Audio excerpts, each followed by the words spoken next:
Nova York na década de 1920 não era a metrópole brilhante e turística que conhecemos hoje. Era uma besta de concreto e aço que respirava fumaça e desespero, especialmente após o colapso financeiro que mergulhou a nação na Grande Depressão. As ruas estavam cheias de homens procurando trabalho, de famílias amontoadas em apartamentos frios e de uma sensação generalizada de incerteza. Nesse cenário de sobrevivência diária, o perigo tinha muitas formas, desde a violência das gangues até a fome extrema. Mas havia uma ameaça muito mais insidiosa e difícil de detectar, uma que não carregava armas visíveis nem gritava ameaças. Uma ameaça que caminhava lentamente, com os ombros curvados e um sorriso gentil no rosto. Era a figura de um idoso inofensivo, uma sombra cinza que se misturava perfeitamente com a palidez de uma sociedade exaurida. Para entender o terror que Albert Fish desencadeou, é necessário primeiro compreender o ambiente que lhe permitiu operar com tanta impunidade durante tanto tempo. A cidade era um labirinto de imigrantes e trabalhadores temporários onde o anonimato era a norma. Ninguém prestava atenção a um homem idoso de aparência frágil que parecia um avô bondoso, incapaz de fazer mal a uma mosca. Essa invisibilidade social foi sua arma mais letal. Em uma época onde a ciência forense estava em seus primórdios, e não existiam bancos de dados centralizados ou perfis de DNA, um predador com a aparência de uma vítima podia se mover livremente entre os mais vulneráveis, sem levantar suspeitas. A história desse medo começa muito antes do nome de Grace Budd aparecer nas manchetes. Começa com rumores nos bairros mais pobres, histórias sussurradas sobre crianças que desapareciam sem deixar rastro, tragadas pela voracidade da cidade. Um dos casos que cimentou essa atmosfera de terror, e que segundo investigações posteriores está diretamente vinculado a essa sombra cinza, foi o desaparecimento de Billy Gaffney em 1927. Billy era uma criança de apenas 4 anos que vivia no Brooklyn, um lugar onde as crianças costumavam brincar nos corredores dos prédios ou nas calçadas sob a suposta vigilância da comunidade. No dia 11 de fevereiro daquele ano, Billy brincava com um amigo de 3 anos no corredor de seu prédio, no número 23 da Rua 15 Oeste. A tragédia ocorreu em questão de minutos. Num instante os corredores estavam cheios de risadas infantis, e no seguinte, apenas reinava um silêncio sepulcral. Quando a mãe de Billy saiu para procurá-lo, a criança já não estava. Ela encontrou apenas o pequeno amigo de Billy que, com a inocência e a confusão própria de sua idade, relatou uma história que arrepia o sangue dos vizinhos.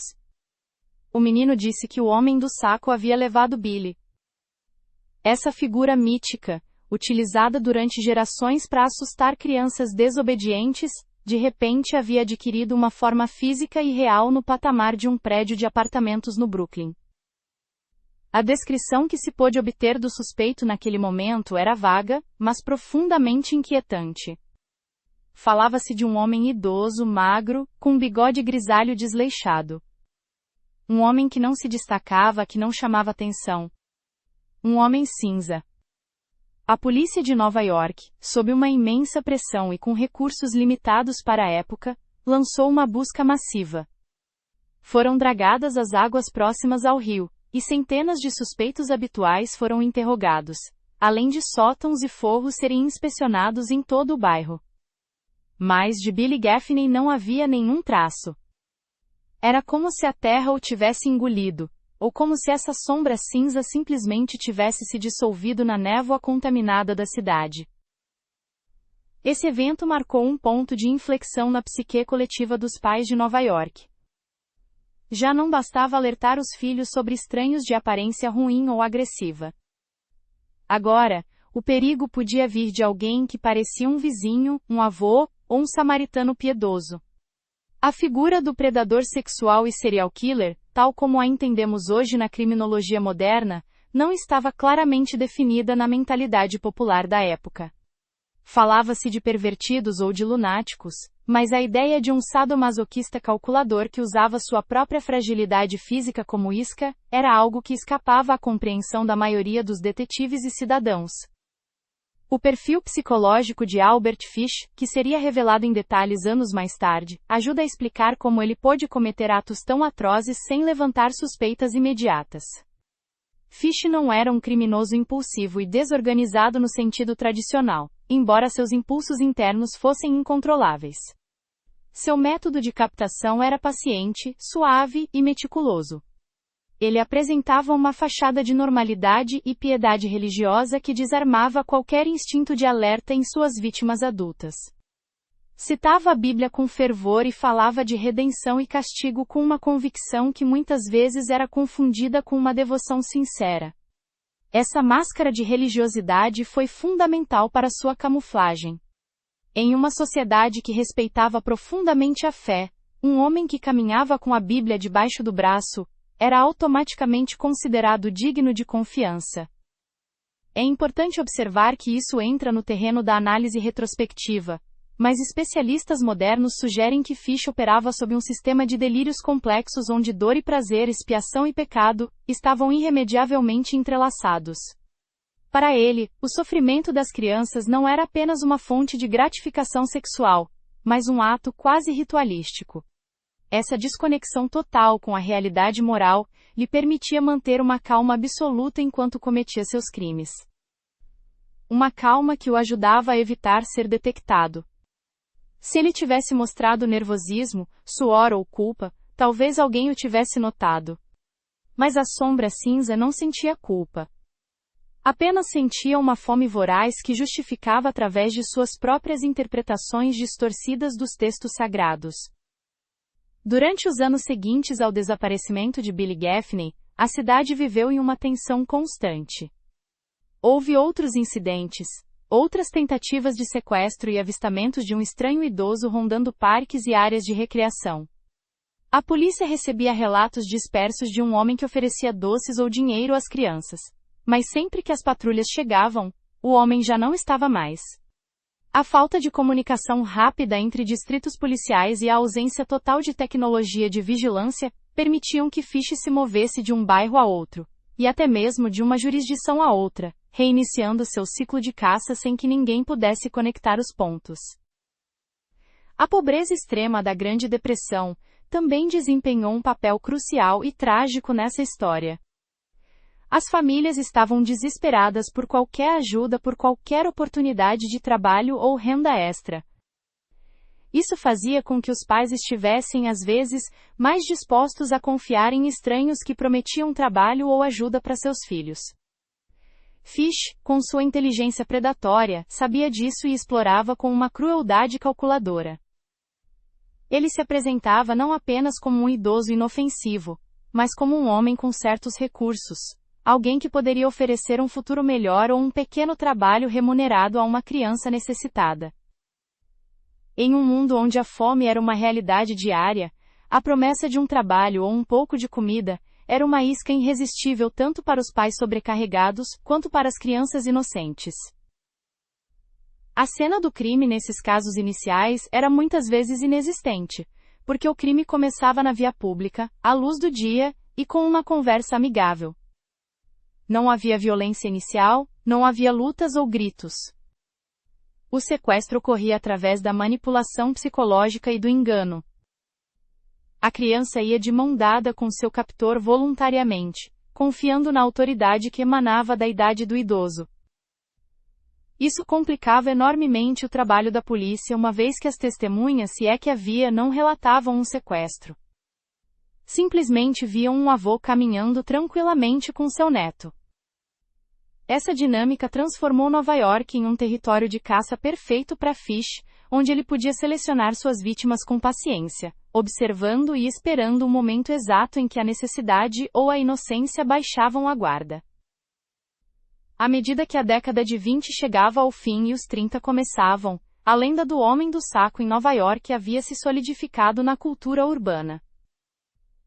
Embora ninguém soubesse seu nome real, nem seu endereço, nem seu rosto exato, a presença dessa ameaça invisível mudou a forma como as crianças interagiam com seu ambiente.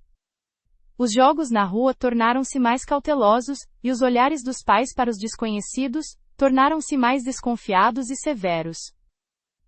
No entanto, apesar do medo latente, a necessidade econômica continuava a empurrar as famílias a buscar oportunidades fora de seus círculos de segurança.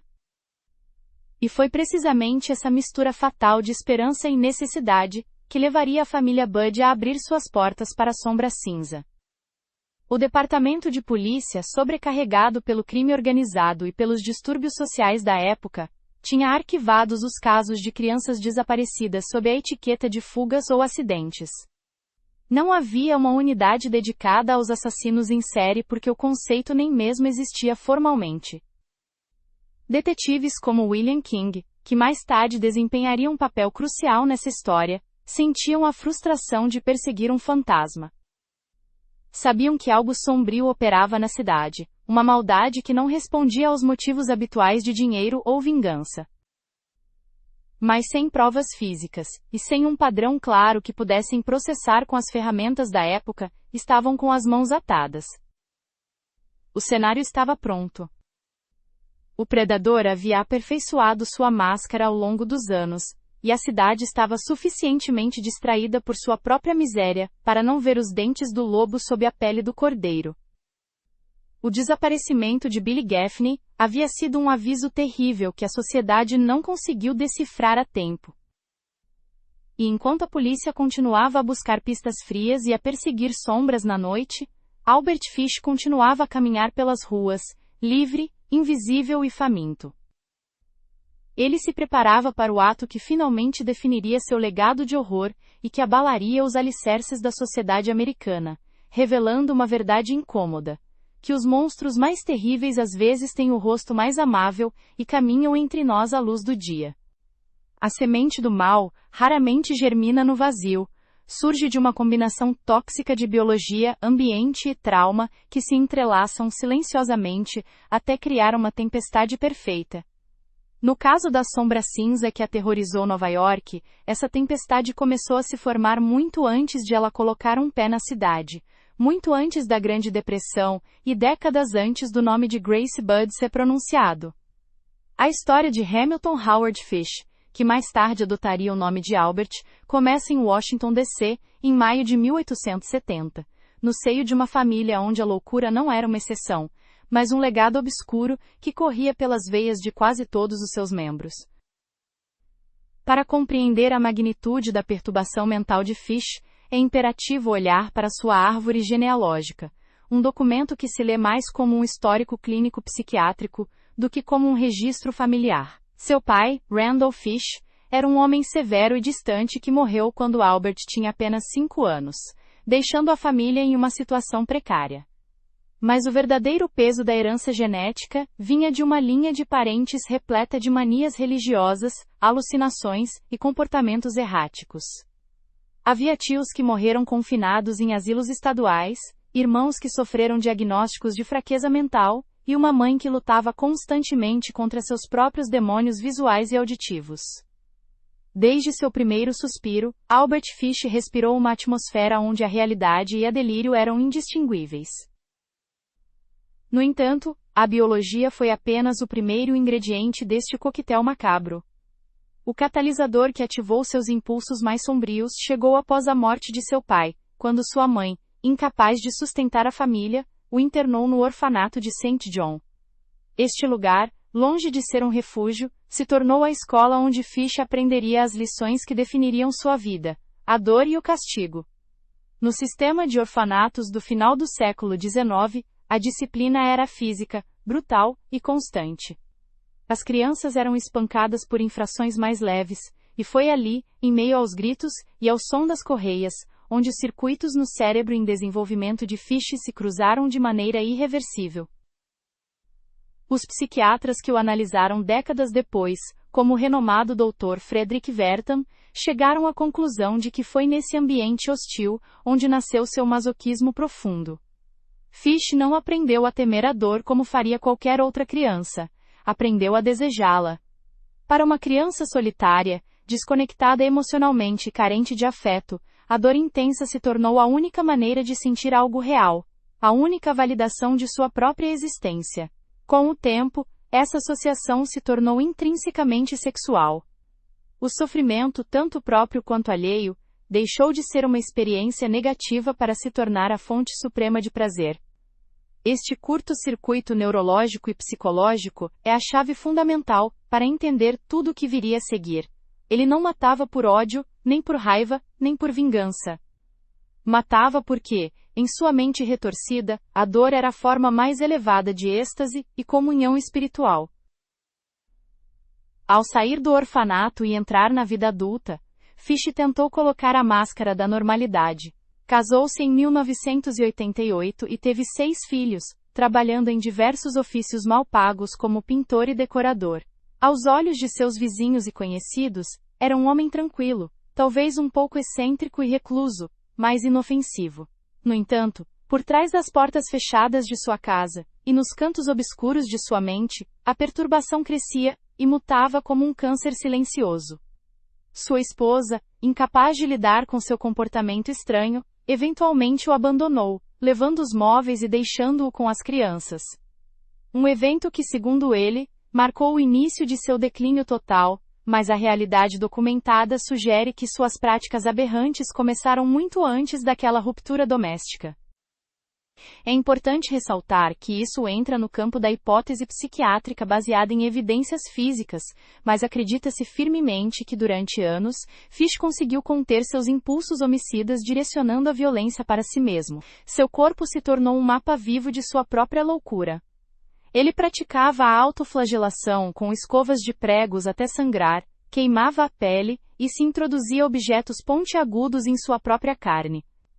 A descoberta forense mais chocante que confirmaria isso ocorreu anos depois, durante sua captura e exame médico. As radiografias de sua pelve revelaram dezenas de agulhas que ele mesmo havia inserido na região perineal e escrotal, e que haviam permanecido lá, migrando através de seus tecidos durante anos.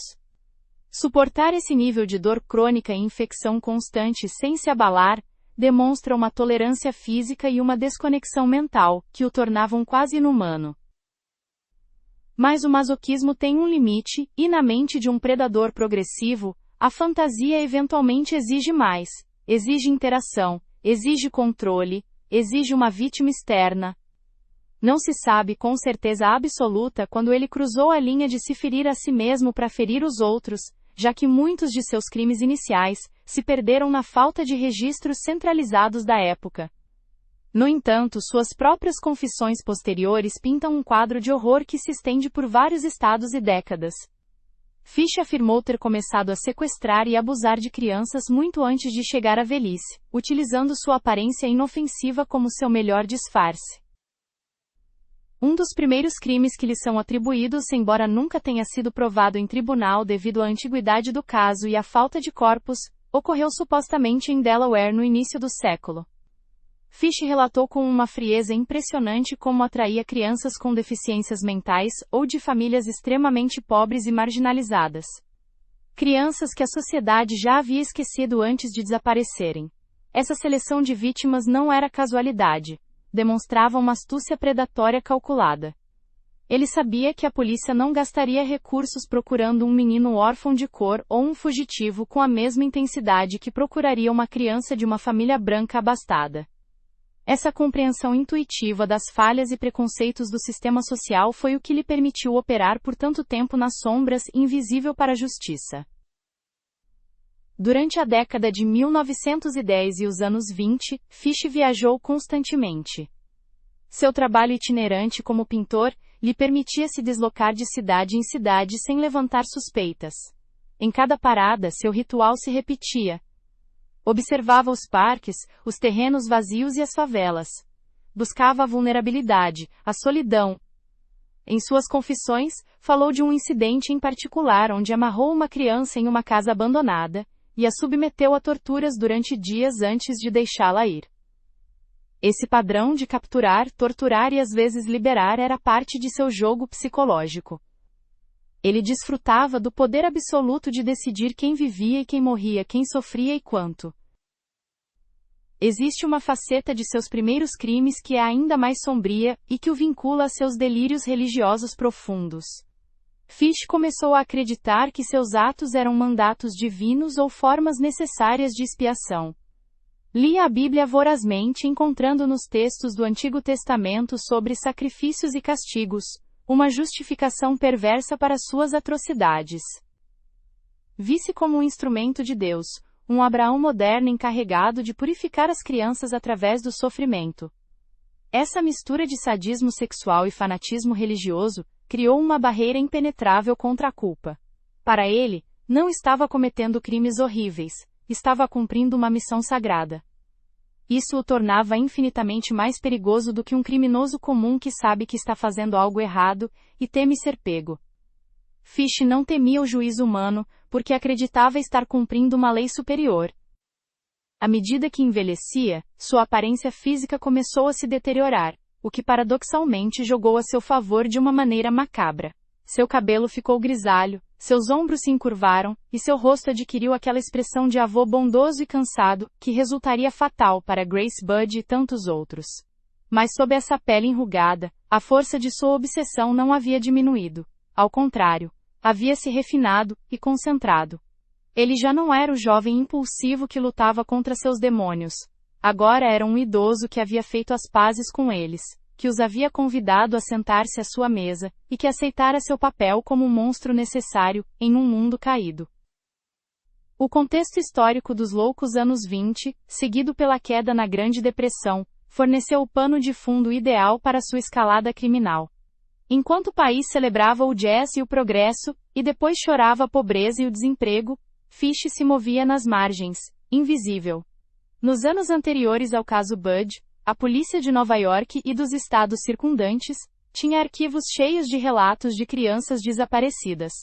Casos frios que se acumulavam em mesas empoeiradas sem solução.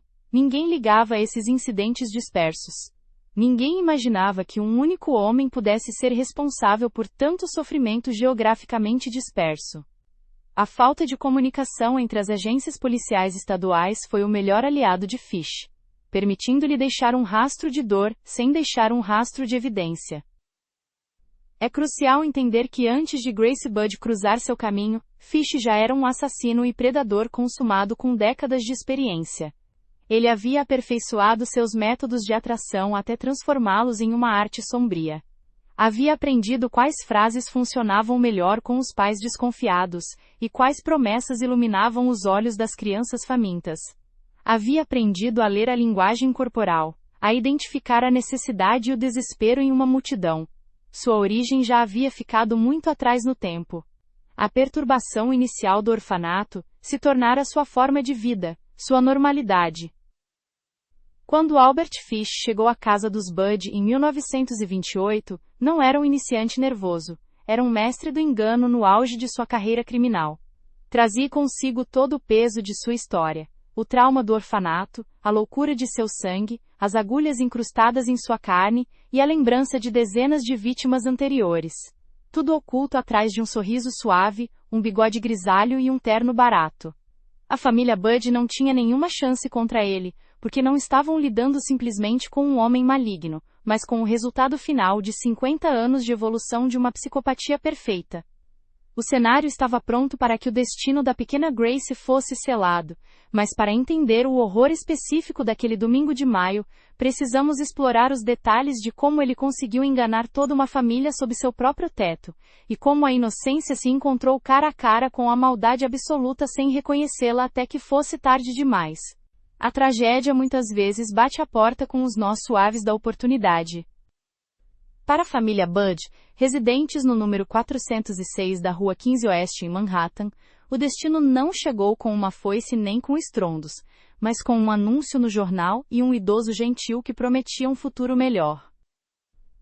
Era o mês de maio de 1928, um momento em que a prosperidade dos loucos anos 20 ainda ressoava nas altas esferas, mas mal tocava as famílias de classe trabalhadora que lutavam dia após dia nos bairros lotados de Nova York. Edward Budd, o filho mais velho da família de 18 anos, era um jovem responsável e decidido a ajudar com a economia doméstica. Em uma tentativa de encontrar um emprego estável, colocou um anúncio no jornal New York World, oferecendo-se para trabalhar.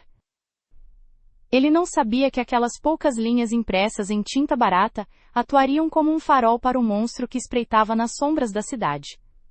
No domingo, 27 de maio de 1928, começou como qualquer outro dia de primavera na cidade, com o sol lutando para penetrar a poluição e o barulho da vida urbana começando a despertar.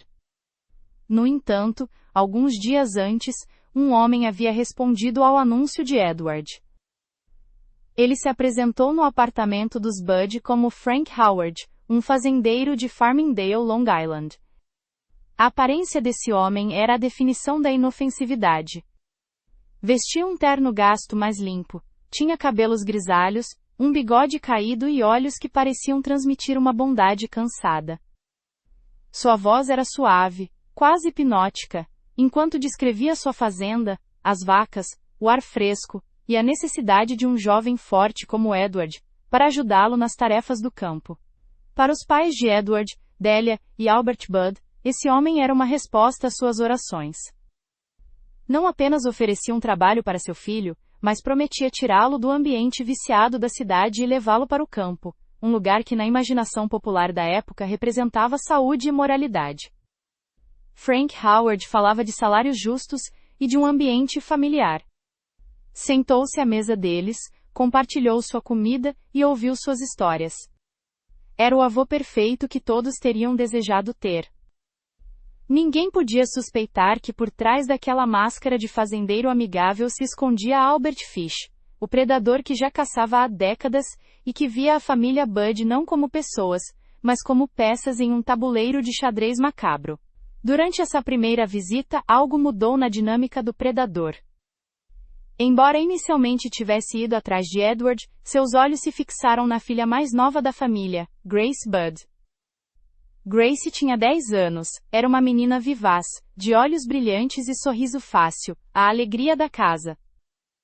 Naquele momento, segundo análises posteriores de seu comportamento, o objetivo de Fish mudou instantaneamente. Edward deixou de ser a presa principal para se tornar o meio para alcançar um prêmio muito mais sombrio. Fish, com sua inteligência manipuladora, não mostrou o interesse lascivo que alertasse os pais.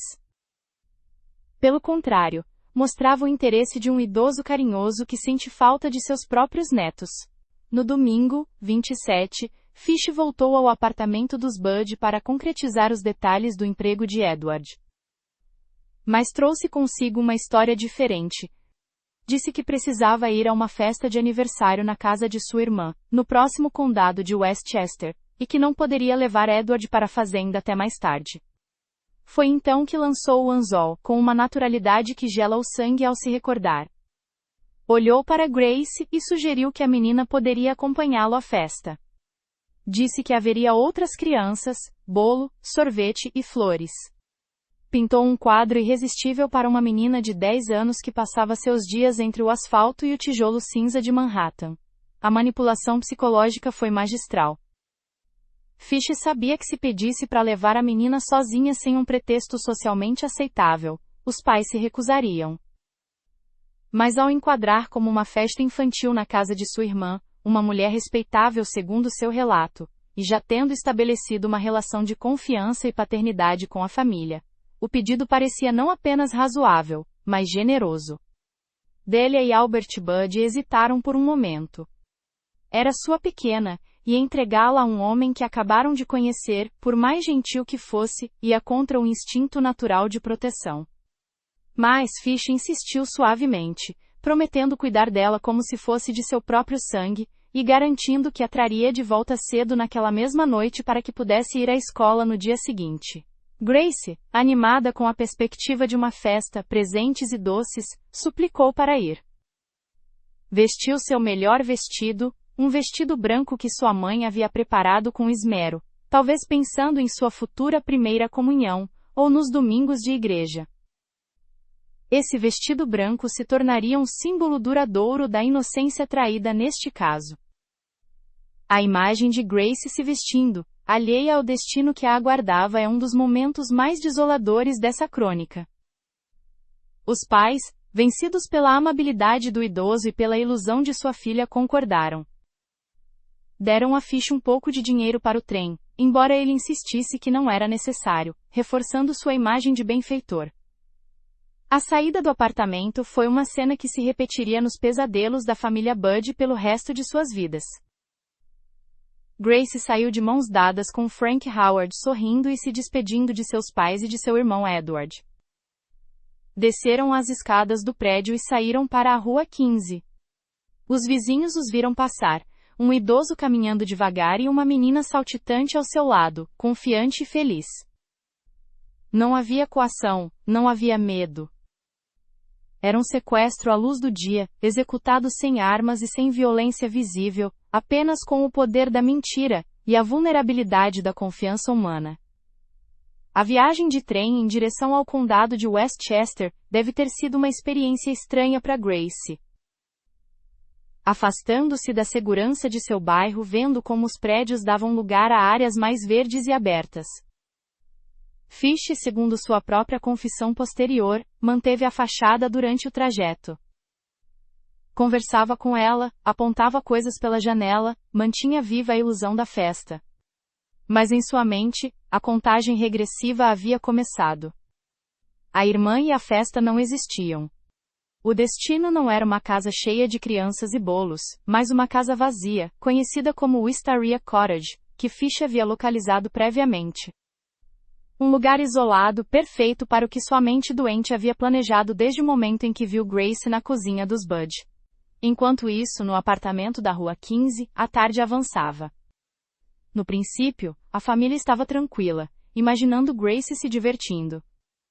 Mas à medida que o sol começava a descer e as sombras se alongavam nas ruas de Nova York, uma inquietação silenciosa começou a se instalar no estômago de Delia Budd. A hora acordada para o retorno passou. O relógio marcava 6, 7, 8. O jantar estava pronto, mas o lugar de Grace à mesa continuava vazio.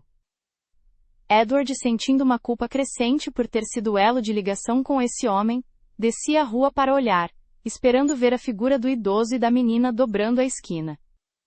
Mas a rua estava vazia deles. A noite caiu completamente sobre a cidade e o medo se transformou em pânico. Albert Budd, o pai, decidiu ir à delegacia de polícia local. A recepção que ele teve lá é um triste reflexo da época e dos recursos limitados.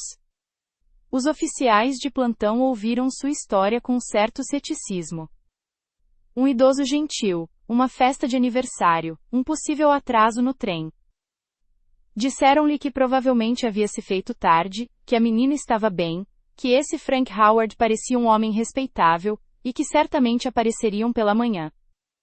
Não havia protocolos de alerta imediata, não havia como rastrear telefones celulares, nem câmeras de segurança.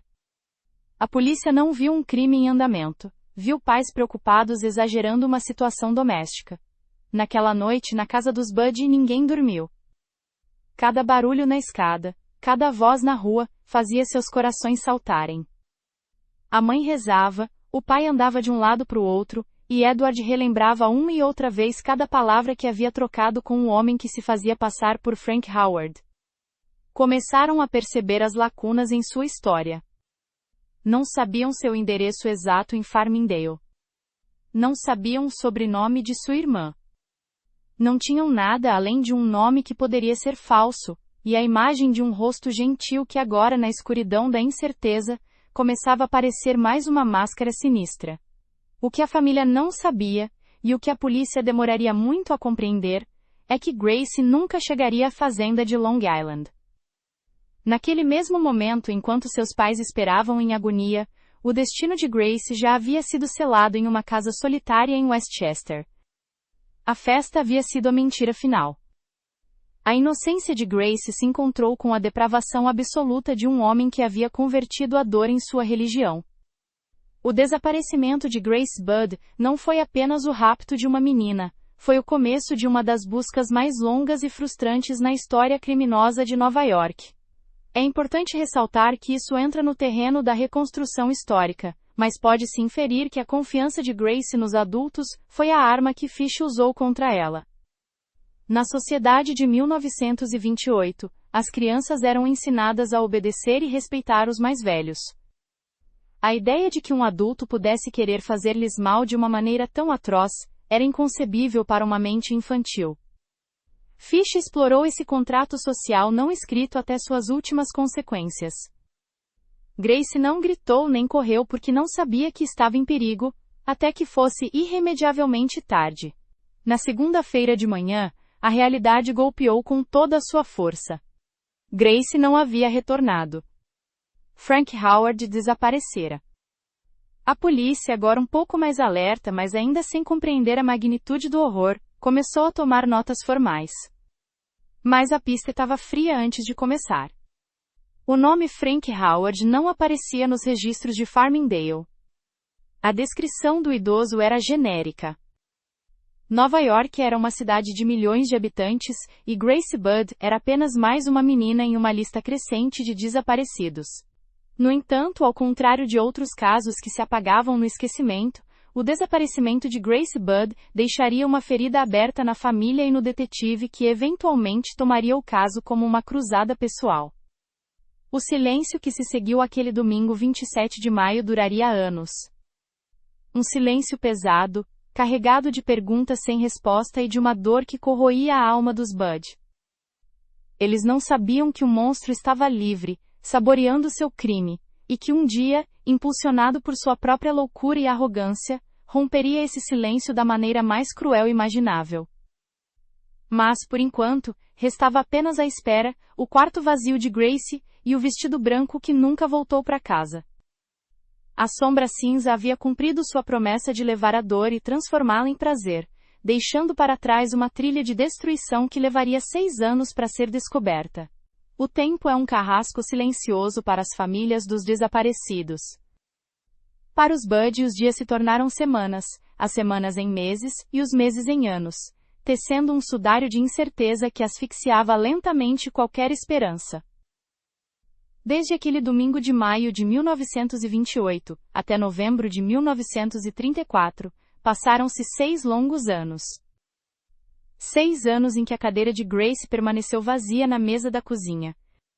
6 anos em que cada aniversário era uma ferida aberta e cada Natal um lembrete da ausência. A polícia, sobrecarregada pela criminalidade de uma Nova York atingida pela Grande Depressão, havia esgotado todas as pistas lógicas.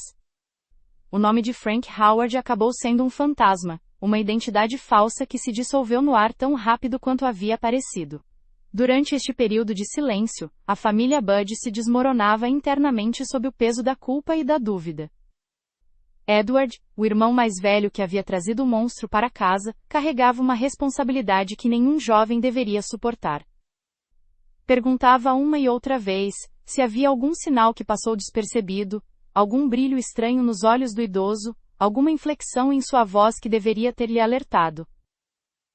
Mas a memória é traiçoeira, e o rosto de Frank Howard se desvanecia com o tempo, tornando-se uma sombra sem feições definidas. Os pais Delia e Albert envelheceram precocemente. A falta de um corpo, de um túmulo onde chorar, lhes negava o fechamento que precisavam para seguir em frente.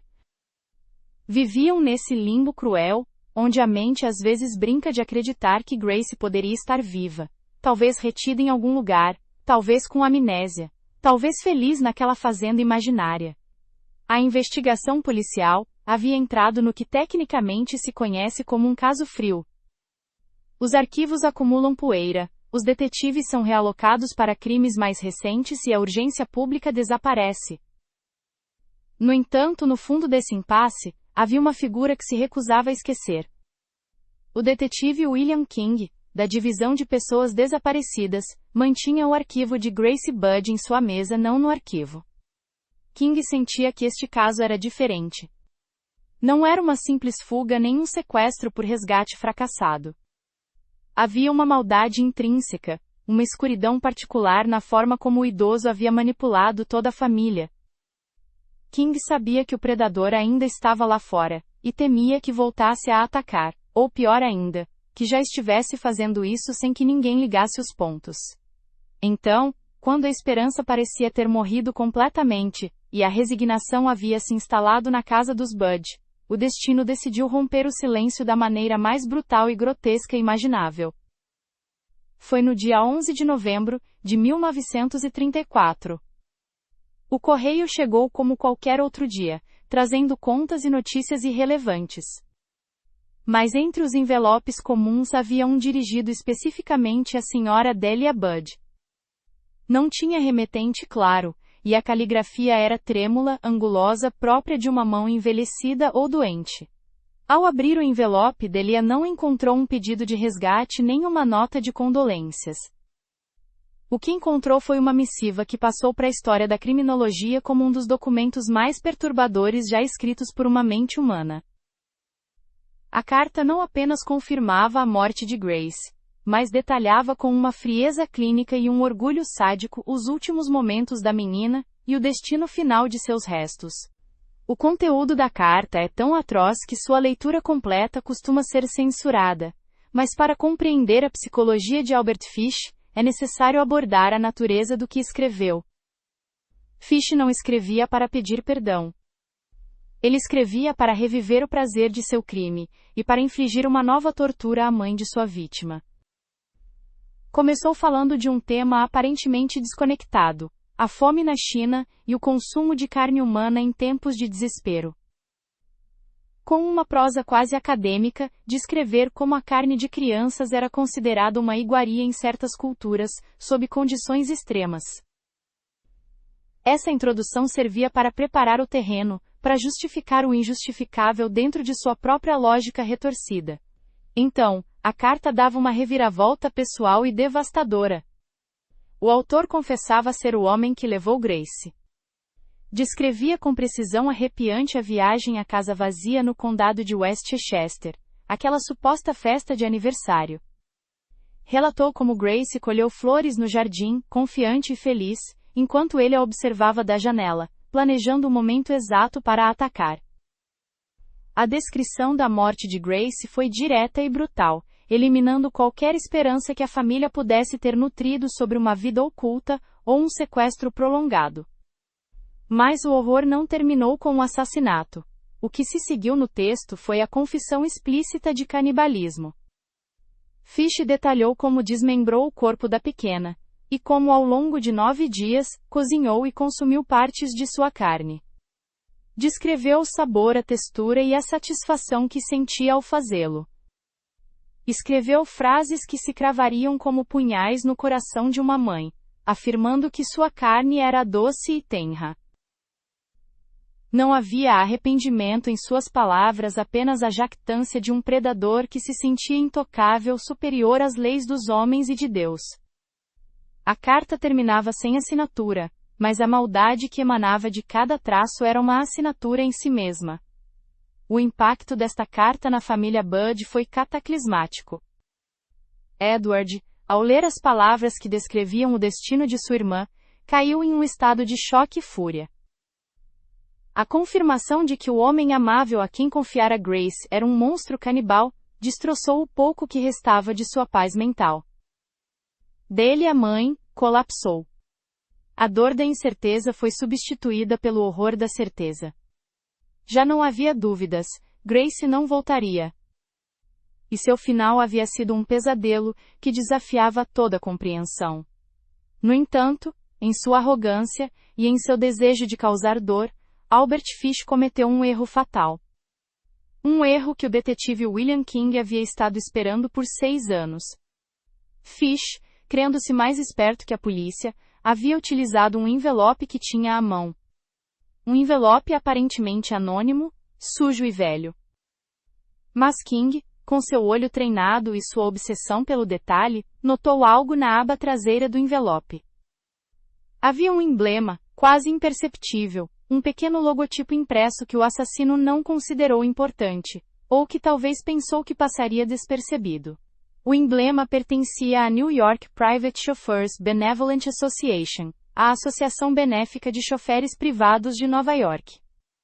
Essa pista, minúscula e frágil, era o fio do qual King precisava puxar. Não era um endereço nem um nome, nem uma impressão digital clara, mas era um ponto de partida tangível, em um mar de especulações. Indicava que o assassino, ou alguém próximo a ele, havia trabalhado como chofer, ou tinha acesso à papelaria da referida associação.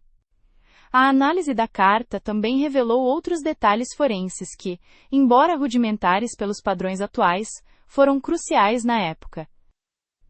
A caligrafia foi analisada por especialistas que determinaram que o escritor era provavelmente um homem mais velho, com certo nível de educação, mas com claros sinais de perturbação mental. O papel utilizado era barato, comum, impossível de rastrear por si só. Mas o envelope, com aquele pequeno logotipo azul, se tornou a peça central da investigação. King se agarrou a essa carta como a um salva-vidas. Sabia que o assassino se sentia seguro, tão seguro que ousava zombar da família e da polícia depois de tanto tempo. Essa confiança excessiva é muitas vezes a queda dos psicopatas. Fish havia rompido o silêncio não por necessidade, mas por prazer, pela necessidade compulsiva de reviver seus atos e de estender o sofrimento de suas vítimas além da morte física. Não sabia que ao enviar essa carta, não estava apenas enviando uma tortura aos Bud, mas que estava enviando sua própria sentença de morte. É importante notar que isso entra no terreno da análise psicológica criminal. O envio da carta 6 anos depois sugere que Fish estava revivendo o crime em sua mente, e que a fantasia já não era suficiente. Ele precisava de uma reação externa, precisava validar seu poder sobre a família mais uma vez. Os especialistas sugerem que na mente de Fish, o crime não estava completo até que a família soubesse os detalhes, até que compartilhassem de alguma forma perversa a experiência da profanação de Grace. A chegada da carta transformou a investigação. De ser um caso frio e esquecido, passou a ser a prioridade número 1 do detetive King. A indignação moral que provocou o conteúdo da missiva entre os poucos oficiais que a leram serviu de combustível para uma caça ao homem renovada e feroz. Já não buscavam um sequestrador, buscavam um monstro que havia cruzado todos os tabus da humanidade. A Sombra Cinza havia cometido o erro de sair à luz, mesmo que apenas através da tinta e do papel. E agora a maquinaria da justiça, lenta mas implacável, começava a girar em sua direção. A ironia trágica é que se Fish tivesse mantido seu silêncio, é muito provável que o caso de Grace Budd nunca tivesse sido resolvido. Haveria permanecido como um desaparecimento a mais nos arquivos de Nova York, um mistério sem fim. Mas sua própria patologia, sua necessidade de se gabar e de ferir, o traiu. A carta de confissão foi a ponte entre o crime perfeito e a captura iminente. Agora, o detetive King tinha um objetivo claro: encontrar os membros daquela associação de choferes, rastrear cada lote de envelopes, e encontrar o homem que escrevia sobre canibalismo com a mesma naturalidade com que outros escrevem sobre o clima. Os 6 anos de silêncio haviam terminado. O ruído da verdade, por horrível que fosse, havia irrompido na cena. E com ele, começava a contagem regressiva para o fim de Albert Fish. A família Budd estava destroçada, mas agora tinham uma arma: a evidência física da existência do assassino.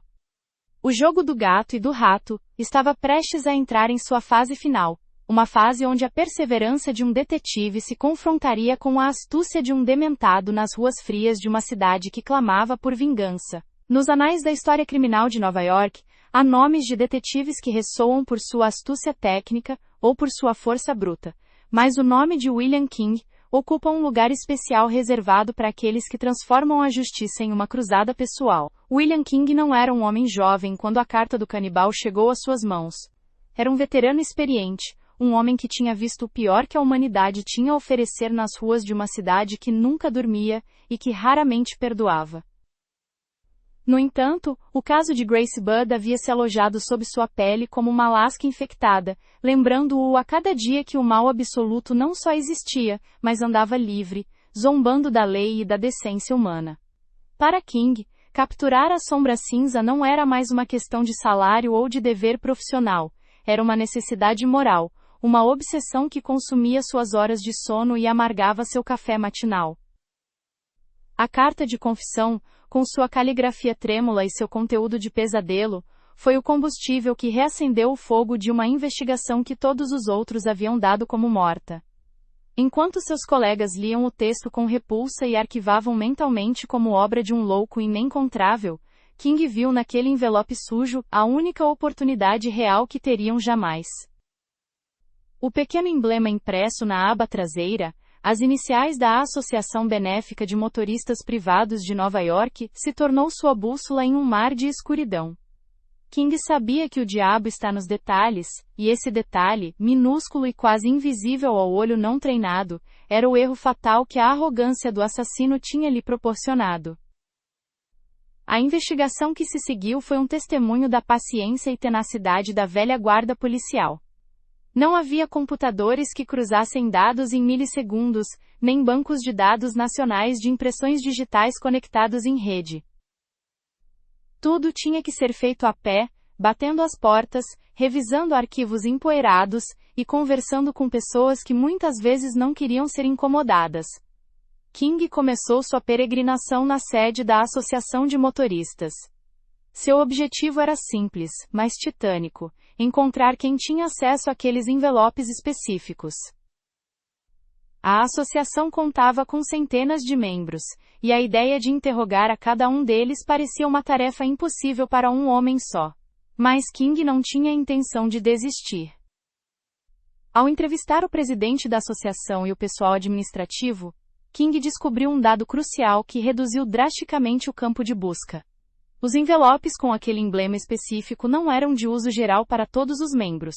Faziam parte de um lote de papelaria que ficava guardado nos escritórios, e que curiosamente havia desaparecido há algum tempo. Alguém havia roubado um bloco de envelopes e papel de carta. King pressionou sobre esse ponto, seu instinto de sangue alertando-o de que estava perto de algo importante. Quem tinha acesso ao armazém de papelaria? Quem entrava e saía sem levantar suspeitas? A resposta apontou para um homem que havia trabalhado lá brevemente como zelador e pintor ocasional. Um homem mais velho, tranquilo, que parecia inofensivo, e que havia desaparecido tão silenciosamente quanto havia chegado. Nos registros da associação, esse homem figurava sob o nome de Thomas, embora às vezes usasse outros apelidos. Descreveram-no como um tipo estranho, às vezes falava sozinho, obcecado por religião, mas trabalhador. O mais importante para King era a descrição física: magro, idoso, com um bigode grisalho e ombros curvados. A imagem de Frank Howard, o homem que levou Grace Budd 6 anos atrás, sobrepôs-se perfeitamente à descrição desse zelador anônimo. King sentiu aquela descarga elétrica que percorre a espinha dorsal de um detetive quando sabe que encontrou sua presa. Mas identificar o suspeito era apenas metade da batalha. Encontrá-lo na imensidão de Nova York era o verdadeiro desafio. O homem não tinha um endereço fixo registrado na associação. Era um fantasma, um vagabundo que se movia de um quarto alugado a outro, vivendo às margens da sociedade. King começou a rastrear os possíveis lugares onde esse homem poderia ter vivido. Visitou pensões baratas, refeitórios sociais e abrigos, mostrando a descrição e perguntando por um homem mais velho que trabalhava como pintor e que tinha uma obsessão peculiar por temas religiosos. A pista decisiva chegou quando King conseguiu rastrear um endereço anterior fornecido em uma antiga e mal arquivada solicitação de emprego. O endereço levou a uma casa de hóspedes na Rua 52 Leste, em uma área deprimida de Manhattan, onde as pessoas não faziam perguntas e onde o anonimato era comprado por alguns dólares por semana. King chegou lá com o coração acelerado, temendo que o rastro tivesse esfriado novamente. Ele se entrevistou com a proprietária da pensão, uma mulher endurecida pela vida, mas cooperativa diante da placa policial. Quando King descreveu o suspeito, a mulher assentiu. Sim, conhecia o homem. Ele se fazia chamar de Albert Fish. Morava lá, em um quarto pequeno e austero. A confirmação do nome real foi um momento de triunfo silencioso para King. Já não perseguia Frank Howard nem um tal Thomas. Perseguia Albert Fish. A proprietária contou que Fish era um inquilino tranquilo, embora estranho. Pagava seu aluguel em dia, geralmente com o cheque de uma pequena pensão governamental que recebia mensalmente. No entanto, a notícia que se seguiu foi um golpe duro. Fish havia se mudado há alguns dias. O quarto estava vazio. Por um momento, Parecia que a sombra cinza havia escapado novamente entre os dedos da justiça, zombando de King mais uma vez. Mas a proprietária acrescentou um detalhe que mudou o curso da história. Disse que Fish, embora tivesse ido, havia deixado dito que voltaria para buscar sua correspondência, especificamente esperando o cheque de sua pensão que chegava pontualmente a cada mês. Esse cheque era seu sustento, sua linha de vida, e King sabia que a necessidade econômica obrigaria o monstro a retornar à sua toca, mesmo que apenas por alguns minutos. É importante observar que isso entra no terreno da estratégia policial clássica. King sabia que não poderia emitir uma ordem de busca massiva e pública, pois isso alertaria Fish e o faria desaparecer para sempre. Fish era um camaleão. Se sentisse perigo, se mergulharia em outro bairro com outro nome, e a caça teria que começar do zero. A única opção era uma armadilha, uma espera paciente e silenciosa. King decidiu montar guarda na pensão, esperando o momento exato em que a ganância ou a necessidade trouxessem o assassino de volta à porta. A obsessão de King se materializou nessas longas horas de vigilância. Ele se tornou mais uma sombra no saguão da pensão, observando a porta, perscrutando cada rosto que entrava e saía. Envolveu o filho da proprietária da pensão para ajudá-lo a identificar Fish se ele aparecesse enquanto ele não estivesse presente, embora King quase não se movesse de seu posto. A tensão era insuportável. Cada vez que a porta se abria, a mão de King se aproximava instintivamente de sua arma de serviço, oculta sob seu casaco. Ele revisava mentalmente os detalhes do caso, o rosto de Grace Budd, a devastação da família, as palavras obscenas da carta. Tudo isso alimentava sua resolução. Ele não ia deixar que esse homem visse outro amanhecer em liberdade. Durante a espera, King refletiu sobre a natureza do homem que buscava. Que tipo de ser humano poderia cometer tais atrocidades e depois continuar vivendo uma vida rotineira, preocupado com um cheque de pensão de poucos dólares? A banalidade do mal se tornava aparente diante dele. Fish não era um gênio criminal que vivia em um esconderijo secreto. Era um velho patético que morava em um quarto alugado que cheirava a mofo e envelhecido. Essa desconexão entre a monstruosidade de seus atos e a mediocridade de sua existência diária era algo que King achava profundamente perturbador. No dia 13 de dezembro de 1934, um mês após a chegada da carta, a armadilha estava pronta para se fechar. O cheque havia chegado. A proprietária da pensão o tinha guardado. King estava perto, invisível, esperando. Sabia que Fish viria. Os psicopatas frequentemente se sentem invulneráveis, protegidos por sua própria megalomania e por anos de impunidade. Fish havia evadido a captura por tanto tempo que provavelmente acreditava que era intocável, que Deus ou o destino estavam do seu lado. Não sabia que um homem teimoso e cansado, armado com a justa ira de uma promessa feita a uma mãe despedaçada, o esperava ao final do corredor. A atmosfera na Rua 52 era fria e cinza, típica de um dezembro nova-iorquino. As pessoas passavam apressadas, agasalhadas contra o vento, alheias ao drama que estava prestes a se desenrolar no interior daquela casa de tijolos vermelhos. King checava seu relógio uma e outra vez. O tempo parecia se estender e distorcer. E se Fish tivesse suspeitado de algo? E se tivesse decidido abandonar o cheque e fugir? As dúvidas assaltavam o detetive, mas ele se obrigava a manter a calma. A paciência tinha sido sua melhor arma até agora, e ele não ia perdê-la no momento crucial. A obsessão de William King não era apenas profissional, era uma batalha para restaurar um pouco de equilíbrio no universo. A carta de Fish havia inclinado a balança em direção ao caos e à escuridão absoluta. Capturá-lo não traria Grace de volta, nem apagaria a dor dos Budd, mas pelo menos afirmaria que há consequências, que mesmo os monstros que se escondem atrás das máscaras mais perfeitas podem ser caçados. King estava ali para ser a mão executora dessa consequência. Finalmente, uma figura apareceu no umbral. Um idoso magro, com um chapéu puxado para baixo e um casaco longo que lhe caía grande. movia-se com aquela lentidão característica que King havia memorizado das descrições. Entrou na pensão com a confiança de quem entra em sua própria casa. Perguntou por sua correspondência com uma voz suave, a mesma voz que havia enganado os pais de Grace 6 anos atrás. King, de sua posição oculta, sentiu seu coração bater contra as costelas. Era ele. Não havia dúvida. A sombra cinza se materializara diante de seus olhos. O momento da confrontação estava a segundos de ocorrer. King sabia que não poderia falhar. Não poderia haver erros, nem lutas que permitissem uma fuga, nem tiros acidentais que silenciassem o monstro antes que pudesse confessar e enfrentar a justiça. Tinha que ser uma captura limpa.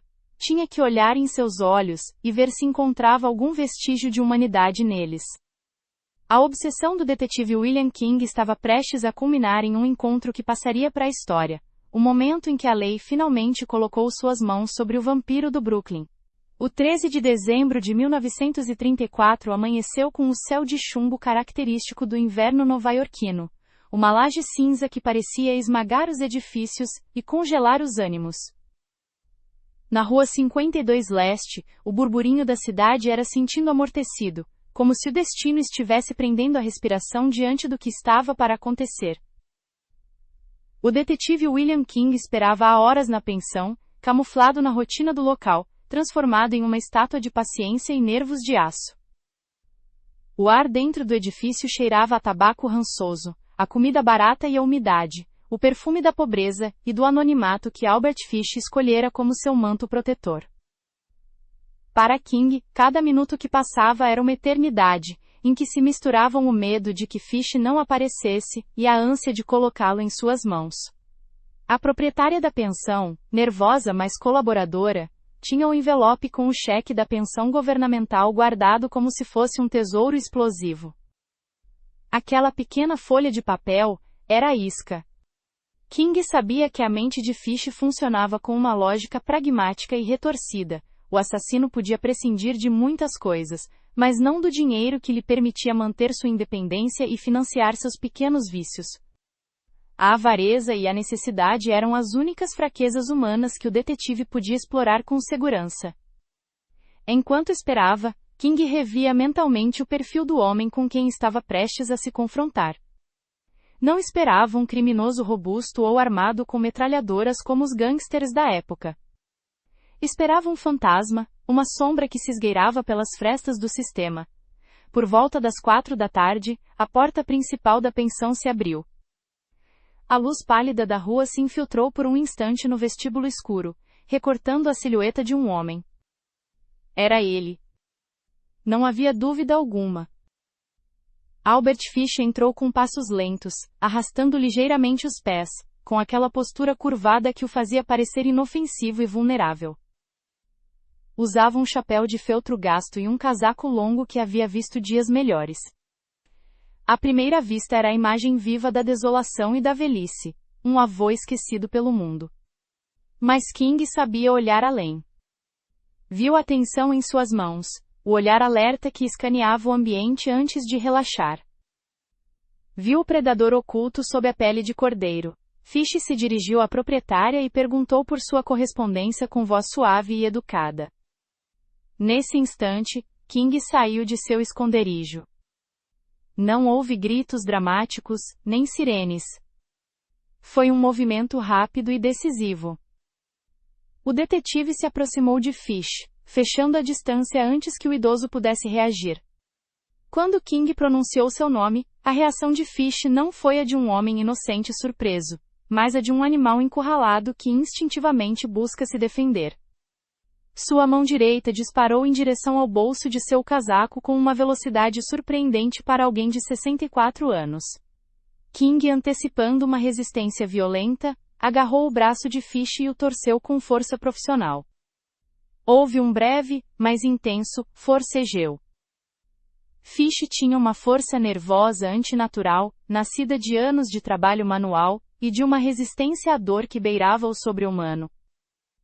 Mas King era mais jovem, mais forte, e estava impulsionado por 6 anos de obsessão acumulada. Conseguiu imobilizar o idoso contra a parede, e meteu a mão no bolso que Fish tentava alcançar.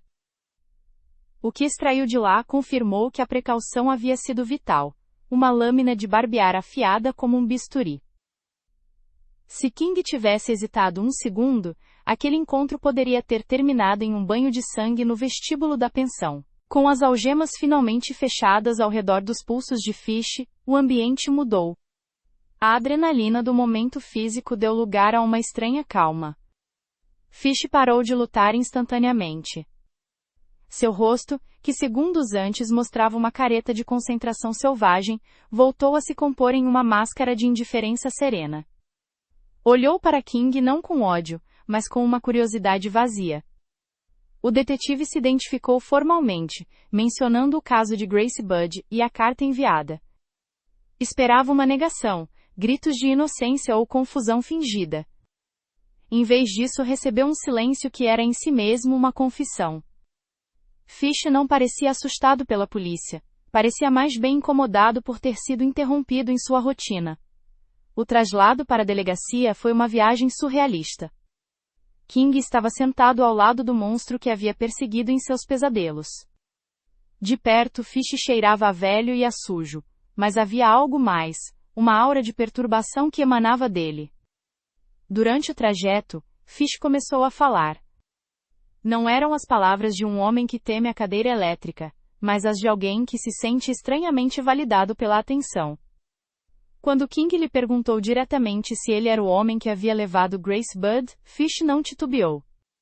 Assentiu com uma naturalidade pasmosa, como se estivesse admitindo haver pegado um jornal que não era seu. Ao chegar ao quartel-general da polícia, a presença de Fish causou um reboliço imediato. Os oficiais e detetives se aglomeravam para ver o vampiro, esperando encontrar uma besta com espuma na boca. O que viram foi um idoso pequeno e tranquilo que pedia um copo de água. Essa dissonância cognitiva entre a aparência do detido e a magnitude de seus crimes desconcertou muitos veteranos. Como podia aquele homenzinho ser o autor da carta mais atroz que jamais haviam lido? King, porém, não se deixou enganar pela fachada. Sabia que por trás daqueles olhos aquosos e daquela voz trêmula se escondia uma mente que havia quebrado todos os tabus da humanidade. O processo de registro e fichamento revelou os primeiros segredos físicos de Albert Fish. Quando os oficiais o revistaram e lhe tiraram a roupa, encontraram um corpo que era um mapa de sua própria loucura. Não eram apenas as cicatrizes visíveis em sua pele, mas a estranha dureza que se sentia sob a superfície em certas áreas. Fish levava consigo, incrustados em sua própria carne, os testemunhos de seu masoquismo. Embora as radiografias completas fossem feitas mais tarde, o simples toque revelava que aquele corpo havia sido submetido a torturas autoimpostas durante décadas. Fish não mostrou vergonha nem dor durante o exame, ao contrário, parecia orgulhoso de sua resistência, vendo seu corpo maltratado como um templo de sacrifício. O interrogatório formal começou em uma sala pequena, sob a luz crua de uma lâmpada nua. King se sentou à sua frente, acompanhado por outros oficiais de alto escalão. Não foi necessário utilizar táticas de pressão, nem ameaças, nem o clássico jogo do policial bom e do policial mau. Albert Fish queria falar. Ele guardara seus segredos por anos, compartilhando-os apenas com Deus e com suas vítimas, e agora, diante de uma audiência cativa, sentia a necessidade narcisista de expor sua obra. A captura não havia sido o fim de sua história, mas o começo de seu grande final, sua oportunidade de ser reconhecido. Fish começou a narrar os acontecimentos de 28 de maio de 1928 com uma precisão de relojoeiro. Lembrava-se de cada detalhe: o vestido branco de Grace e as flores que colheu, a viagem de trem, a mentira da festa de aniversário.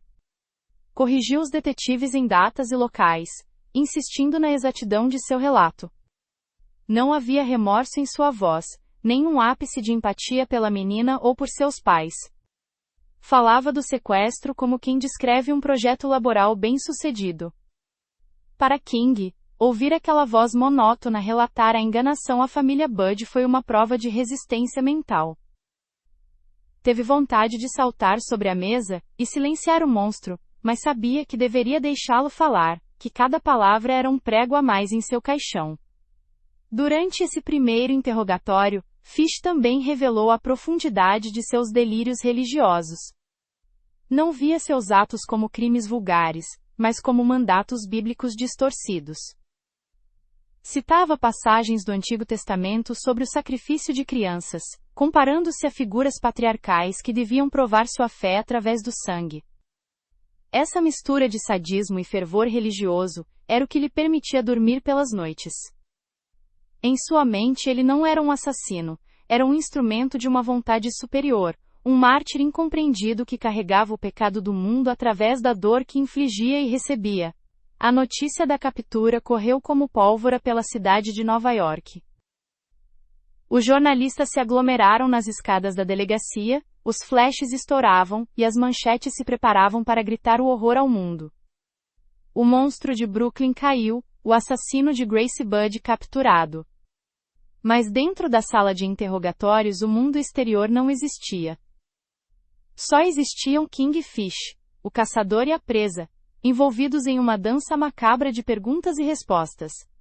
Fish confessou que havia estado vivendo na Rua 52 sob o nome de Albert Fish, seu verdadeiro nome, porque já não sentia a necessidade de se esconder. Acreditava que seu destino estava escrito, e que se o pegassem, era porque assim deveria ser.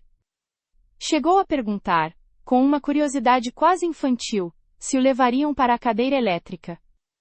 A perspectiva da morte não parecia assustá-lo. Ao contrário, parecia fasciná-lo. Via a execução não como um castigo, mas como a experiência final de dor suprema, o clímax definitivo de uma vida dedicada ao sofrimento. Para o detetive King, a captura de Fish foi o encerramento de um ciclo de 6 anos, mas também o início de um novo peso. Agora sabia a verdade completa. Já não eram suposições. Grace havia morrido de uma forma horrenda, e o homem responsável estava sentado à sua frente, limpando os óculos com um lenço sujo. A satisfação do dever cumprido se misturava à náusea. King sabia que teria que ligar para a família Budd. Teria que dizer a eles que tinham um homem, mas que as esperanças de encontrar Grace viva eram nulas. Aquela chamada seria uma das mais difíceis de sua carreira. À medida que a noite avançava, Fish começou a insinuar que Grace não havia sido sua única vítima. Falou vagamente de outras crianças, em outros estados, em outros tempos. Deixou cair nomes e lugares como migalhas de pão, sugerindo um rastro de sangue que se estendia muito além de Nova York. Os detetives trocaram olhares de horror. Perceberam que não haviam capturado simplesmente um assassino de uma menina. Haviam aberto a porta para uma cripta cheia de cadáveres esquecidos. A captura do idoso da Rua 52 não era o final do livro, mas apenas o final do primeiro capítulo de uma enciclopédia do mal. Albert Fish passou sua primeira noite em uma cela de segurança, vigiado constantemente para evitar que se suicidasse, embora ele não mostrasse intenções de fazê-lo. Dormia profundamente, como um homem com a consciência tranquila. Fora, a cidade de Nova York respirava um pouco mais aliviada, sabendo que a sombra cinza estava atrás das grades. Mas para William King, que ficou acordado revisando suas anotações e fumando cigarro atrás de cigarro, o verdadeiro pesadelo acabava de começar. Agora tinham que ouvir os detalhes. Agora tinham que documentar o canibalismo, o sadismo e a loucura. A captura havia sido limpa, mas o que viria a seguir mancharia a alma de todos os que tivessem que ouvi-lo. Quando as portas da sala de interrogatório se fecharam, isolando Albert Fish do resto do mundo, o ambiente dentro dessas 4 paredes mudou drasticamente. O que se seguiu não foi um interrogatório policial padrão, onde a verdade é extraída com dificuldade e resistência. Foi, ao contrário, um monólogo macabro, uma cátedra do horror ministrada por um idoso que falava sobre a morte e a profanação com a mesma tranquilidade com que outros falam sobre o clima ou receitas de culinária. Os detetives presentes, homens experientes que viram cadáveres em todas as suas formas nas violentas ruas de Nova York, não estavam preparados para o nível de depravação que estava prestes a ser verbalizado. A confissão de Fish não buscava apenas admitir a culpa legal, procurava reviver o prazer sensorial de seus crimes, saboreando cada palavra como se fosse um bocado de um banquete proibido. O ponto central de seu relato foi, inevitavelmente, o destino final da pequena Grace Budd. Fish retomou a história na casa vazia de Westchester, Wisteria Cottage. Descreveu como deixou a menina brincando do lado de fora, colhendo flores, uma imagem de inocência pastoral, que contrastava violentamente com suas intenções sombrias. Relatou como a chamou para entrar, fechando a porta atrás dela e selando seu destino. A mecânica do assassinato foi descrita sem emoção, a estrangulação. Fish explicou que não queria que ela sofresse muito no início, não por piedade, mas porque precisava que o corpo estivesse em condições específicas para o que viria a seguir.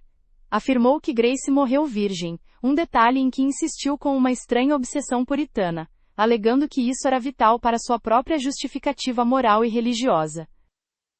Mas o assassinato foi apenas o prelúdio. O que deixou os taquígrafos com as mãos trêmulas e os detetives com o estômago embrulhado foi a descrição detalhada do processo de desmembramento e consumo. Fish confessou que, após matar a menina, prosseguiu para desmembrar o corpo com ferramentas que havia trazido preparadas. Não o fez com a fúria de um louco frenético, mas com a precisão de um açougueiro metódico. Separou a carne dos ossos, envolveu as partes selecionadas em papel de jornal, e voltou a Nova York com os restos de Grace em sua mala. É difícil imaginar uma cena mais grotesca do que a deste idoso viajando em um trem suburbano, cercado de passageiros ignorantes, carregando consigo os restos da menina que acabara de assassinar. Já na solidão de seu quarto alugado, começou o ritual de canibalismo que duraria 9 dias. Fish descreveu seus métodos culinários com uma prosa doméstica arrepiante. Falou sobre como cozinhava a carne com cenouras, cebolas e tiras de bacon para dar sabor. Detalhou os guisados e assados que preparou, e como se sentava à mesa todas as noites para consumir seu sacramento. O mais perturbador para os investigadores não foi apenas o ato em si, mas a satisfação que Fish expressava ao relembrá-lo. Disse que a carne da menina era doce e macia, a melhor que havia provado jamais. Afirmou que não sentia nojo, mas uma profunda comunhão. Para sua mente delirante ao consumir Grace, ela se tornava parte dele para sempre, uma forma retorcida de amor e posse total, que escapava a qualquer lógica psiquiátrica convencional. É importante ressaltar que isso entra no terreno da análise psicopatológica profunda, mas os especialistas que estudaram Fish sugerem que o canibalismo era a máxima expressão de seu desejo de transcendência. Ao se comer suas vítimas, Fish acreditava estar absorvendo sua inocência e vitalidade, purificando-as através de seu próprio corpo corrupto. Essa fusão de misticismo e atrocidade era o que lhe permitia olhar nos olhos dos policiais e sorrir ao contar como se comeu as partes do corpo de uma menina de 10 anos. Ele não via um crime, via um ato sagrado. No entanto, a confissão não se limitou ao caso Budd. Fish, sentindo-se o centro das atenções, abriu as comportas de sua memória e começou a falar sobre outros horrores. Confessou o assassinato de Billy Gaffney, o menino desaparecido em 1927 do qual falamos no início desta história. Os detalhes desse crime foram ainda mais brutais se possível. Fish contou como levou Billy e o levou a um porão em Brooklyn. Lá, a tortura foi prolongada. Fish admitiu ter usado um chicote caseiro, uma pá de madeira com pregos embutidos para golpear o menino. Descreveu como desfrutava os gritos e o choro, vendo no sofrimento alheio, um espelho de sua própria dor interna. No caso de Billy também houve mutilação, e Fish confessou ter jogado os restos que não consumiu em um esgoto, se desfazendo deles como se fossem lixo. Essa confissão resolveu um mistério de 7 anos, mas trouxe uma nova onda de dor à família Gaffney, que havia mantido uma mínima esperança durante todo esse tempo. A frieza de Fish ao falar de Billy, descrevendo-o como um pequeno durão, demonstrava que para ele as vítimas eram intercambiáveis, meros objetos projetados para satisfazer seus impulsos. Ele não lembrava de suas personalidades, apenas se lembrava de sua carne e de seus gritos. Para corroborar seu sadismo e masoquismo, Fish não apenas usou palavras. Convidou médicos e detetives a examinarem seu próprio corpo como prova irrefutável de sua loucura. Foi então que foram realizadas as famosas radiografias no Hospital de Bellevue. As imagens revelaram algo que desafiava a compreensão médica. Na região pélvica de Albert Fish, havia pelo menos 29 agulhas de costura inseridas profundamente na carne. Fish explicou que se as havia introduzido ao longo dos anos, empurrando-as sob a pele para sentir a dor constante. Algumas dessas agulhas haviam migrado infectando tecidos, mas ele nunca procurou ajuda médica. Vivia com essa dor aguda a cada segundo de sua vida, e adorava. Além das agulhas, Fish mostrou suas ferramentas de autoflagelação. Sacou uma pá de madeira coberta de pregos de cobre e couro, um instrumento que chamava de sua pá de castigo. Explicou como se golpeava até sangrar, às vezes enquanto rezava, às vezes enquanto fantasiava com crianças. Essa revelação foi crucial para que os psiquiatras entendessem a natureza de sua mente. Fish não distinguia entre a dor que infligia a si mesmo e a que infligia aos outros. Tudo fazia parte do mesmo ciclo de expiação e prazer. A dor era seu Deus, e ele era seu profeta mais devoto. Durante os dias que duraram os interrogatórios, Fish confessou ter abusado de mais de 100 crianças em vários estados ao longo de 20 anos. Embora muitas dessas alegações fossem impossíveis de verificar, devido ao tempo decorrido e à falta de registros, a precisão com que descrevia certos locais e modus operandi conferia credibilidade à magnitude de sua monstruosidade. Falou de crianças em Staten Island, no Bronx, em Nova Jersey. Falou de como as atraía com promessas de ver cavalos, de doces ou de trabalho simples. Se gabou de sua habilidade em enganar os pais, e de como a polícia nunca estivera nem perto de capturá-lo, até que ele mesmo decidiu enviar aquela carta. A atitude de Fish frente a seus próprios crimes oscilava entre a indiferença e o orgulho. Em um dado momento, descreveu como gostava de ver as crianças morrerem, como a luz se apagava em seus olhos. Disse que era um momento de poder absoluto. No entanto, imediatamente depois, podia falar de religião e citar a Bíblia, alegando que Deus lhe havia ordenado limpar o mundo daquela criança. Essa dicotomia entre o assassino impiedoso e o fanático religioso confundia e aterrorizava aqueles que o ouviam. Não havia remorso humano. Não havia aquela centelha de consciência que até mesmo os criminosos mais duros costumam mostrar no final. Em Fish só havia um vazio negro e profundo. O impacto dessas confissões nos detetives encarregados do caso foi devastador. Homens como William King, que acreditavam ter visto tudo, saíam da sala de interrogatórios pálidos, precisando de ar fresco e álcool para limpar suas mentes das imagens que Fish havia pintado com palavras. A sociedade da época, que mal começava a entender conceitos como psicopatia sexual, enfrentava um mal que não tinha nome. Os jornais, embora tivessem censurado os detalhes mais gráficos do canibalismo e das perversões sexuais, transmitiram o suficiente para mergulhar Nova York em um estado de choque coletivo. As pessoas se perguntavam como um ser assim pôde caminhar entre elas durante tanto tempo sem ser detectado. Fish também falou de sua família, de seus filhos, a quem, segundo ele, nunca havia tocado daquela forma, embora os registros sugerissem um ambiente doméstico de abuso e negligência. Tentou pintar uma imagem de si mesmo como um bom pai, que lutava contra demônios externos, mas a realidade de seus atos contradizia qualquer tentativa de humanização. Seus filhos, já adultos, renunciariam a ele, horrorizados ao descobrir que o idoso estranho que era seu pai, era na verdade o monstro mais temido da nação. À medida que as páginas da confissão assinada se acumulavam, ficava claro que o julgamento não seria sobre se Fish o fez ou não. As evidências eram avassaladoras, e sua própria boca era sua pior acusadora. A batalha legal se concentraria em sua sanidade. Poderia um homem que se comia crianças e se cravava agulhas na virilha ser considerado legalmente são? Ele entendia a diferença entre o bem e o mal, ou vivia em uma realidade alternativa onde essas normas não se aplicavam? Fish parecia ansioso pelo julgamento não para se defender, mas para ter uma audiência maior perante a qual expor sua filosofia da dor. A fase de investigação policial concluiu com um dossiê que era uma descida literal aos infernos. Fish havia fornecido os mapas, os nomes e os métodos. Havia entregado à justiça não apenas o corpo simbólico do crime, mas a anatomia completa de uma mente partida. Com as confissões assinadas e as provas físicas catalogadas, o cenário se deslocava agora para o Tribunal do Condado de Westchester, onde um júri teria que olhar nos olhos da sombra cinza e decidir se merecia viver em um asilo ou morrer na cadeira elétrica. A história do vampiro de Brooklyn estava longe de terminar. Seu ato final seria um espetáculo público onde a ciência, a lei e a religião colidiriam violentamente. O julgamento do povo contra Albert Fish começou em março de 1935, no Tribunal do Condado de Westchester, em White Plains, Nova York. A atmosfera que cercava o edifício era sem precedentes.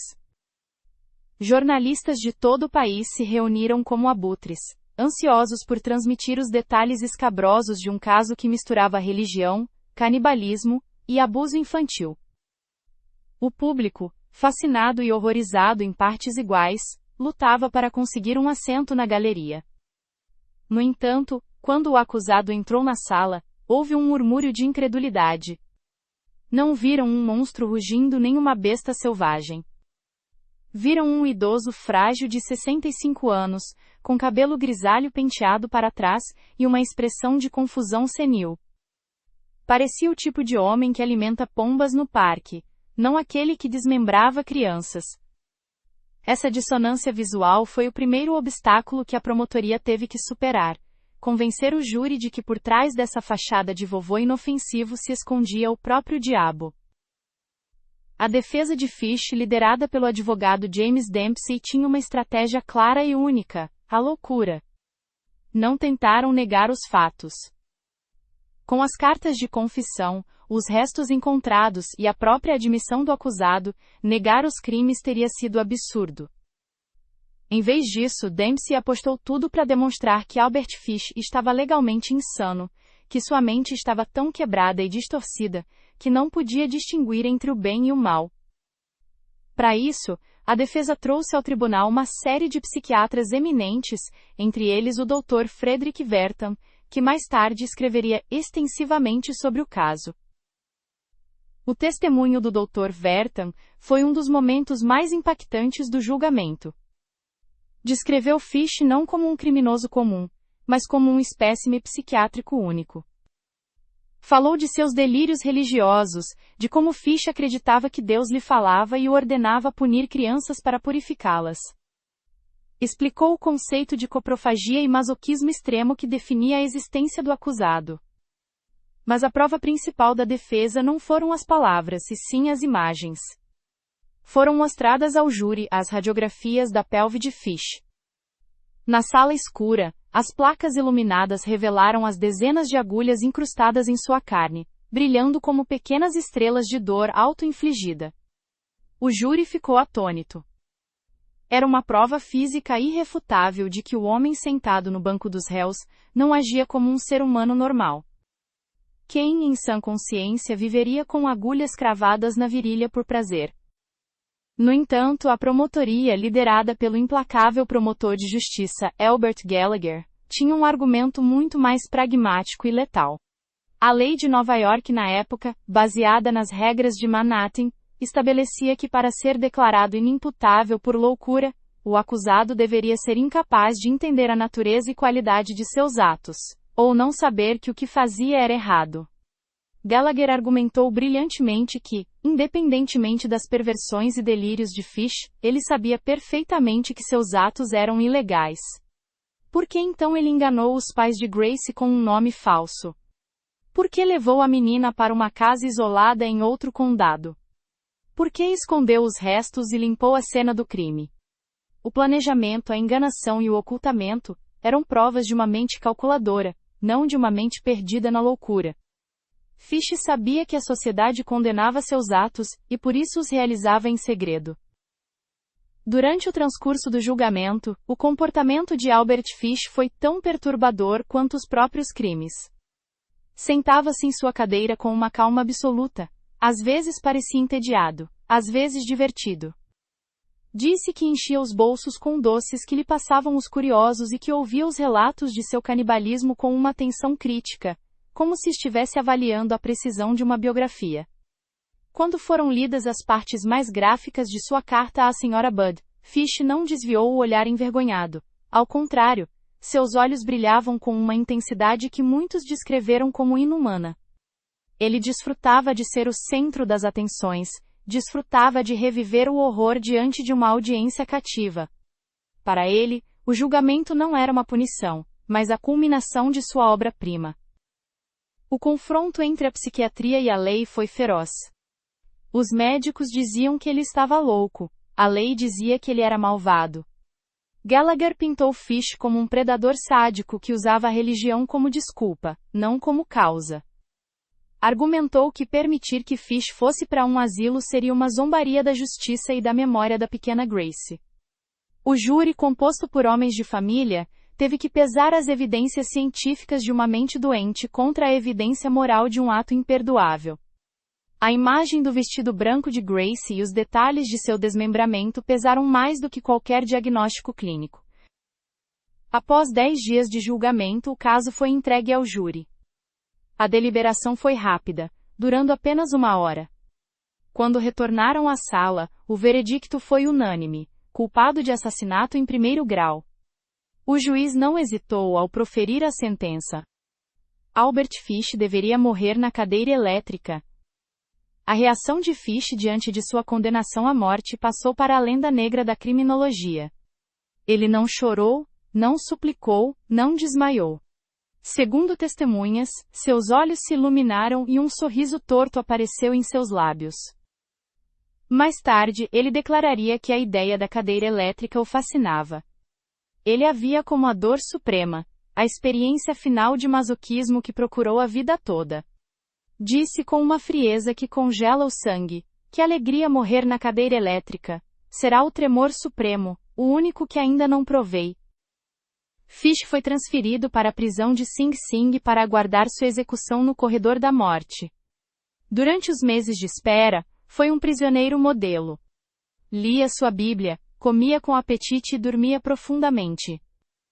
Os guardas e o capelão da prisão estavam perplexos com sua tranquilidade. Não havia nem sinal de arrependimento. Fish continuava a afirmar que havia feito a vontade de Deus, e que sua morte seria simplesmente uma transição para um plano superior, onde seria recompensado por seus sacrifícios. Essa certeza delirante o protegeu do medo até o último segundo. No 16 de janeiro de 1936 chegou o dia final. Albert Fish, agora com 65 anos, se vestiu com cuidado e caminhou em direção à Câmara da Morte sem necessidade de ser arrastado. Entrou na sala onde Olds Park, a infame cadeira elétrica de Nova York, o aguardava. Havia testemunhas presentes, incluindo médicos e jornalistas, que observavam em silêncio. Fish se sentou na cadeira com a mesma naturalidade com que alguém se senta na varanda de sua casa.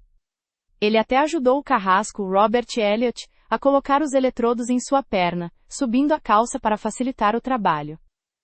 Existe uma lenda persistente sobre a execução de Albert Fish que merece ser mencionada, embora entre no campo do anedótico. Disse que as agulhas que Fish tinha incrustadas em sua pelve causaram um curto-circuito durante a primeira descarga, ou que interferiram no fluxo da eletricidade, necessitando de uma segunda descarga mais potente para matá-lo. Embora os registros oficiais indiquem uma execução padrão com 2 descargas para garantir a morte clínica, a ideia de que seu próprio corpo, modificado por sua loucura, se resistiu a morrer, adiciona uma camada final de mistério à sua figura. Suas últimas palavras ou a falta delas também são objeto de debate. Alguns dizem que murmurou algo ininteligível sobre Deus, outros que simplesmente sorriu. O certo é que quando o interruptor foi acionado e os 2000 volts percorreram seu corpo, o monstro que aterrorizou Nova York durante décadas deixou de existir. A fumaça subiu dos eletrodos e o cheiro de carne queimada tomou conta da sala, um final irônico para um homem que fez do consumo de carne humana seu sacramento. A morte de Albert Fish fechou o caso legal, mas não fechou a ferida na sociedade americana. O caso expôs uma vulnerabilidade que ninguém queria admitir, que o mal nem sempre tem a cara de um monstro, que pode se esconder por trás da aparência de um idoso gentil, que a loucura pode andar livremente por nossas ruas, e que nossos filhos nunca estão completamente a salvo. A família Budd obteve sua justiça legal, mas nenhuma execução pode devolver Grace nem apagar as imagens que a carta de Fish havia gravado em suas mentes. O legado de Fish é obscuro e complexo. Para a psiquiatria forense, tornou-se um caso de estudo fundamental sobre a psicopatia sexual, o masoquismo e a esquizofrenia paranoide. Seu cérebro foi extraído e analisado após sua morte, embora não tenham sido encontradas anomalias físicas evidentes que explicassem seu comportamento, provando que o mal reside no software da mente, não necessariamente no hardware do cérebro. Hoje, a história do vampiro de Brooklyn permanece uma das mais inquietantes do gênero true crime, não pelo número de vítimas, que nunca pôde ser confirmado com exatidão, mas pela natureza dos crimes e pela personalidade do assassino. Albert Fish nos obriga a olhar para o abismo e reconhecer que, às vezes, o abismo nos devolve o olhar com os olhos de um idoso bondoso que oferece doces. Sua vida e sua morte nos lembram que a fronteira entre a civilização e a barbárie é frágil, e que os verdadeiros monstros são aqueles que caminham entre nós, invisíveis, cinzentos e pacientes. Assim se encerra a crônica da sombra cinza que assombrava Nova York. Uma história de inocência perdida, obsessão policial, e uma maldade tão pura que desafia todo entendimento racional. Que a lembrança de Grace Budd, e de todas as vítimas conhecidas e desconhecidas, sirva como um farol de advertência na escuridão, lembrando-nos que devemos proteger os vulneráveis, e nunca confiar cegamente nas aparências.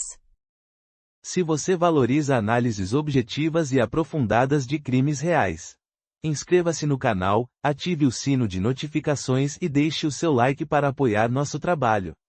Sua participação é fundamental. Deixe um comentário e junte-se à comunidade Misteria.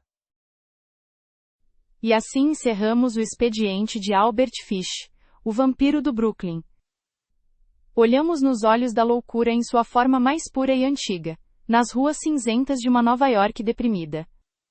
Mas o horror não habita apenas na pobreza nem na sujeira. Às vezes, a escuridão mais profunda se esconde sob as luzes mais brilhantes. Em nosso próximo encontro deixaremos para trás a frieza da costa leste para viajar para o outro lado do país. Para a Terra Dourada. Para a fábrica de sonhos onde milhares de jovens chegam em busca da fama, e onde às vezes só encontram um fim prematuro. Viajaremos para Los Angeles no ano 1947. Imagine caminhar por um terreno baldio em Leimert Park numa manhã de janeiro. O sol da Califórnia começa a aquecer o asfalto. Você vê algo entre a grama. Parece um manequim quebrado, descartado, pálido e separado em duas partes. Você se aproxima e percebe que não é plástico. É Elizabeth Short.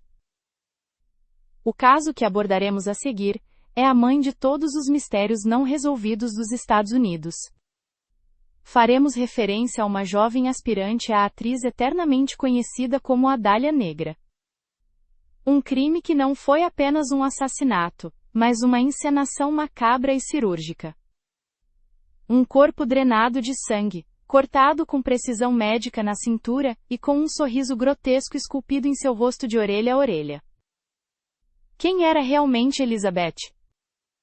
Foi vítima de um cirurgião dementado, de um gangster intocável, ou das próprias sombras de Hollywood que devoram seus filhos? Nos aprofundaremos em uma investigação repleta de corrupção policial, pistas falsas, jornalistas sem escrúpulos, e uma lista de suspeitos que inclui as figuras mais poderosas da época. Prepare-se, porque se Albert Fish te mostrou o rosto do mal em um idoso solitário, a Dália Negra te ensinará que na Cidade dos Anjos, o diabo se veste de etiqueta. Inscreva-se e ative as notificações. Você não vai querer perder a verdade sobre sombras sobre Hollywood. Até a próxima.